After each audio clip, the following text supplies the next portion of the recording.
把它变不一样的传统。谢谢。好，谢谢，谢谢。大家好，我是桃园市政府客家事务局的局长蒋捷安。大家好，我是桃园市政府客家事务局同欢喜吼，同样和这个主办的的北区的客家料理比赛，非常开心。我们这一次可以承办2016的北区的客家美食料理比赛。那我们这一次的主题是什么呢？我们有一个很有创意的名字，叫做“当米其木遇见北海虾兵蟹将”。这样子一个就是说蛮有创意的名字，其实是为了接近年轻人跟一般的民众。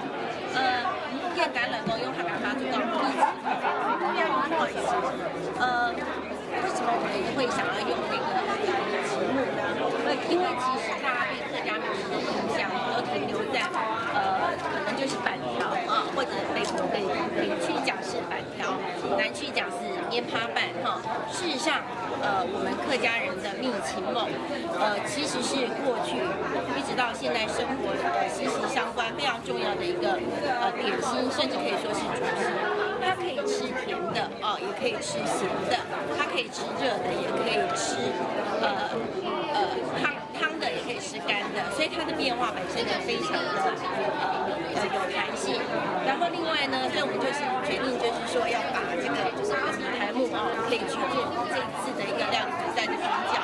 那另外呢，海鲜这个题材呢，主要就是说过去大家对客家人族群的印象都停留在说客家人好像是傍山而居，所以过去都是在饮食上面就是咸鱼香，就是几乎都是山区的腌制这样子的一个印象。事实上呢，我们的桃园除了山区的客家以外，我们也有滨海的客家庄，像是新关韩大园，都有很丰富的一个客庄的一个生活的方式。所以呢，我们就这一次希望呢，过去在农业时期，人家说客家人是一米七，